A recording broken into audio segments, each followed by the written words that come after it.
Okay, well, I made reference to making a visit to the doctor earlier today, and how it's one of those things, one of those rare moments where I offered a life hack. I'm not typically that kind of guy, but I really realized today that when you're doing something that is almost inherently demeaning and degrading, and that you don't want to do, and that makes you feel small, it's designed to make you feel small and stupid and insignificant and scared and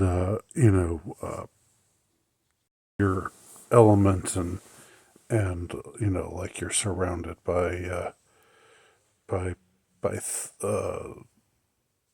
people who are talking down to you and um, otherwise acting condescendingly, uh, which is what a typical doctor's office visit is like for me. So why was I at the doctor, you ask? Well, I'm not going to tell you. It's not a big deal. Um, it's just a typical sort of thing that it's something I have to do for reasons that aren't very interesting.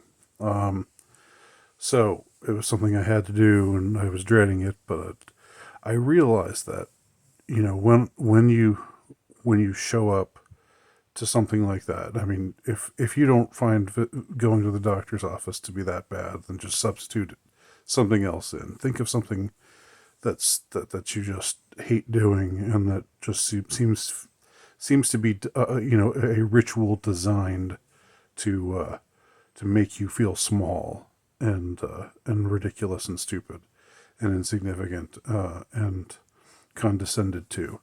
Think of something else like that. I don't know, uh, like going to the DMV. I don't know. That's certainly not a very pleasant thing either. But uh, it really does help.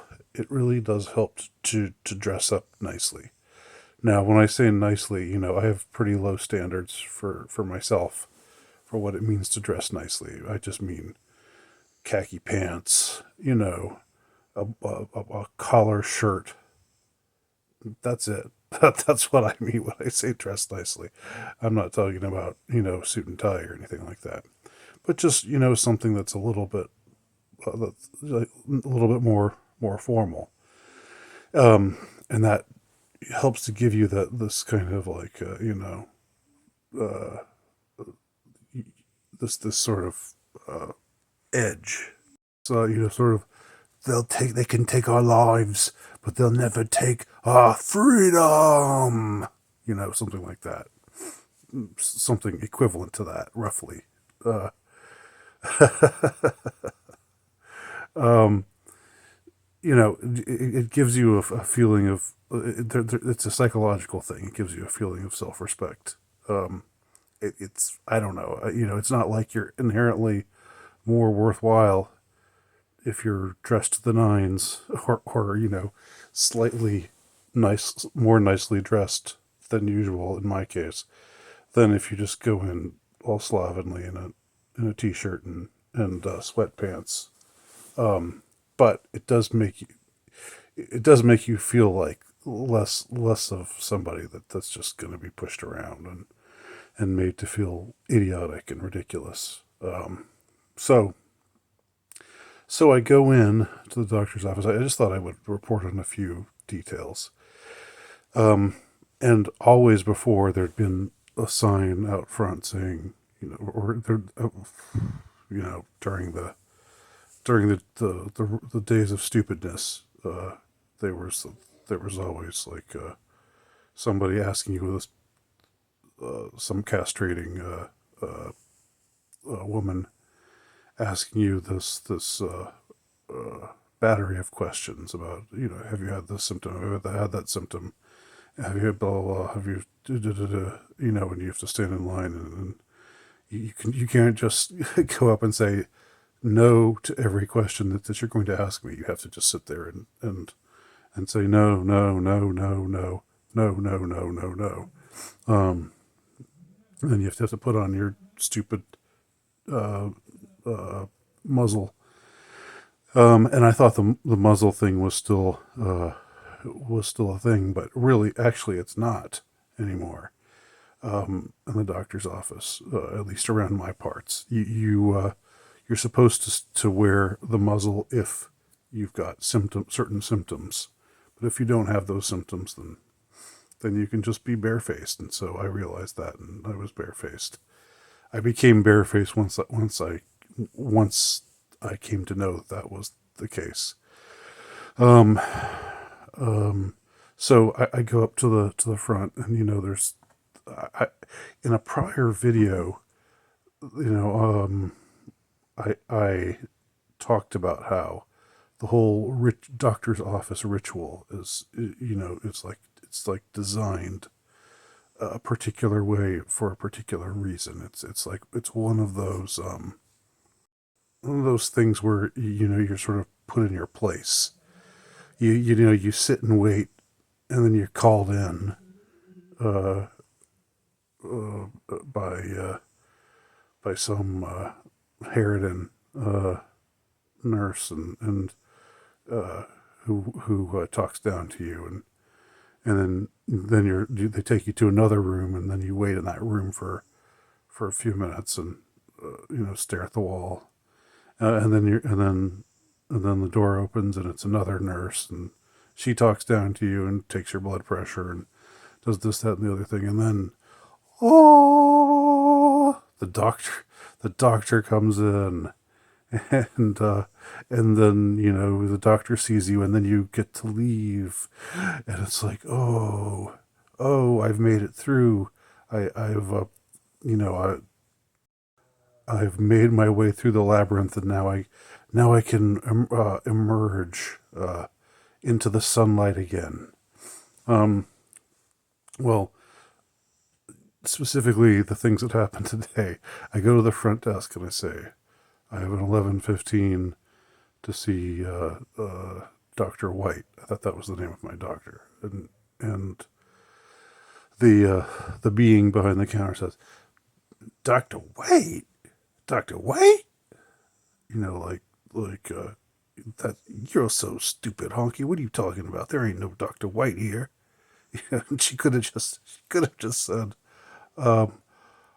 she could have just, she could just ask, what's your name? Oh, you're here, you're seeing Dr. Wright. And I could have said, oh, okay, yeah, I got his name wrong.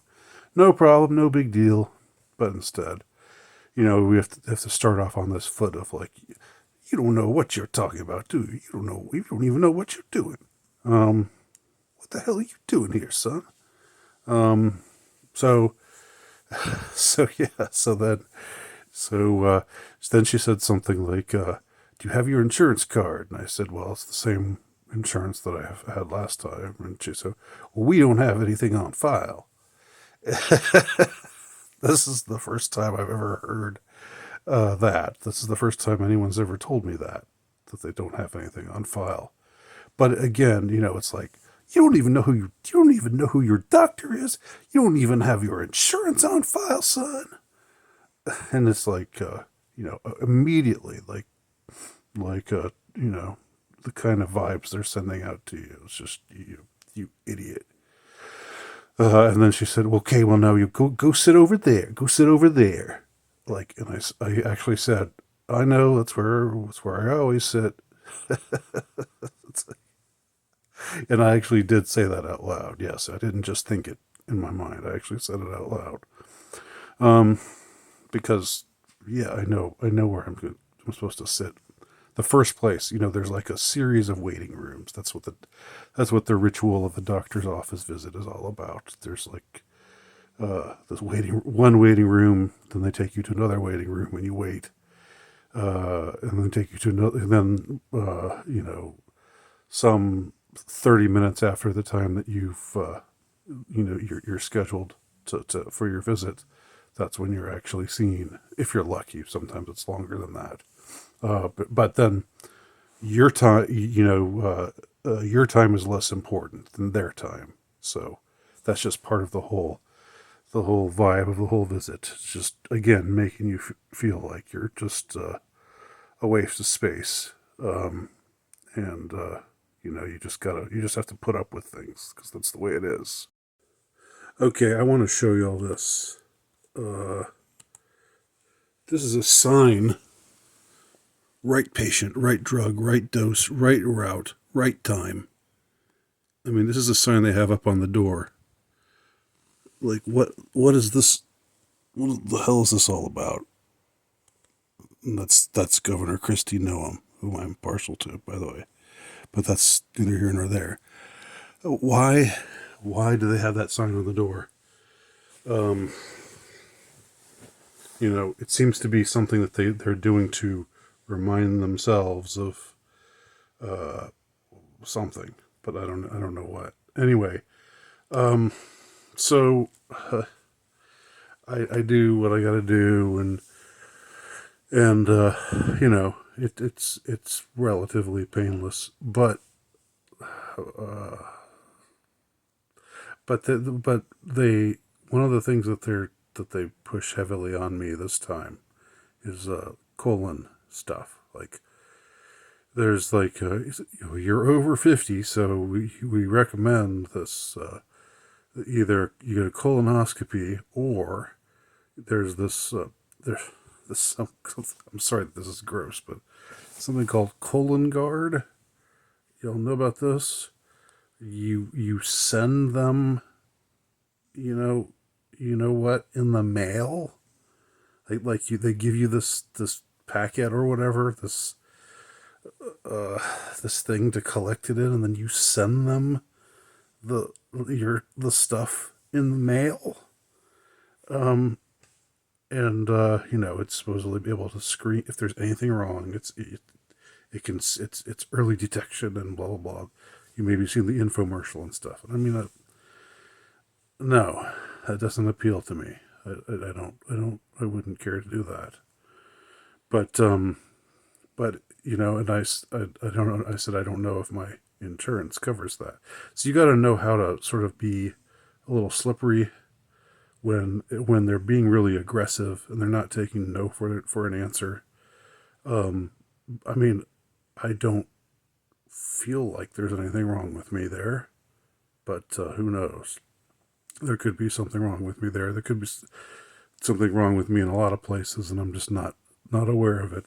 That's always possible. It could always happen. But I just don't. I don't feel like sending them. I don't feel like scheduling a colonoscopy when there's nothing wrong. Uh, you know, when there's no symptoms, there's nothing to fear, and I mean nothing that gives an indication that there might be a problem. And I sure don't want to send them. I mean, like the least invasive thing is the mail delivery stuff. Like, are you kidding me? You're really going to be aggressive about this. You're really going to get all over my case about this right now. Just one of those things. Right patient, right dosage, right this, right that, whatever. Anyway, I did what I had to do, and then I got out of there, and that was that.